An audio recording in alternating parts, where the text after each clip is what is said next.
साहब जुलूस लेकर आए, किसने धरने दिए, गुजरांवाला किसने कवर किया? मैंने देखा है कुछ नौजवानों को, कुछ नौजवान रो रहे हैं और रो रो के कह रहे हैं हमारा भी जी चाहता है कि आका की नामूस की खातिर कट मरे। ये बाबा बोलता है तो दिल से बोलता है, दिल से बोलता है। इसी तरह अगर कोई बंदा कहे कि मैं मस्जिद का इमाम, मैंने पूछा था रिजवी साहब से तनख्वाह कितनी लेते, कहते 15,000। कहते जहां मैं मुलाजिम था औकाफ का, उन्होंने तो मुझे निकाल दिया, कहते तनख्वाह बंद कर देंगे। मैंने कहा कर दो, कहते निकाल देंगे, कहा मैं निकाल दो, उन्होंने निकाल दिया। कहते मैं पीछे नहीं हटा, अगर 2 टुकड़ों के पीछे बिक जाते आज बाबा रिजवी ना होता। कि जिन लोगों ने अपनी जान को हथेली पे रख के उन्होंने वक्त के फिरौनों के खिलाफ, खत्म नबुव्वत के बागियों के खिलाफ जिन्होंने कलमा हक को बुलंद किया, मैं उनको 2 हाथों से सलाम करता हूं। खत्म नबुव्वत का जितना बड़ा मसला रहा, बोले तक नहीं।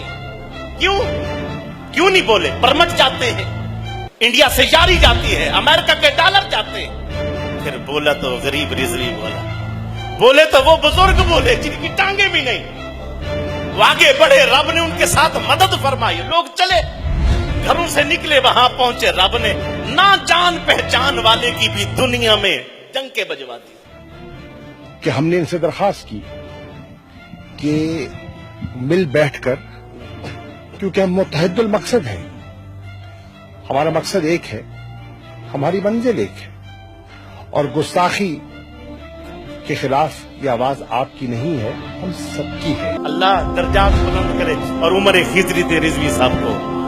वो बाबे को अल्लाह ने ऐसी हिम्मत दी, ऐसा बंदा निकाला जो है हम अभी तैयार हो रहे होते हैं, वो पहले तैयार होकर निकल पड़ता। अपने आप को बदल दो, हुजूर नाल प्यार करो। ए ना होवे कबर जदों जिन्हां वास्ते तू हराम हलाल इकट्ठा कीता, उन्हां ते मिट्टी पा के आ जाना। जे मेरे आका ने रुख अनवर दूसरी तरफ फेर लिया तो की करेगा? उसे नसन का राह भी कोई नहीं। मिटे नामियों के निशान कैसे कैसे, और जमीन खा गई आसमां कैसे कैसे। फलाने दुश्मनी की वजह तो मारे गए, फलाना एक्सीडेंट की वजह तो मारे, मारते रोजाना इतने भी लोग जान दें, लेकिन मुमताज मरिया तो कीमत पई कि न पई? की मोहम्मद से वफा तूने, बस हुजूर नाल वफा करनी।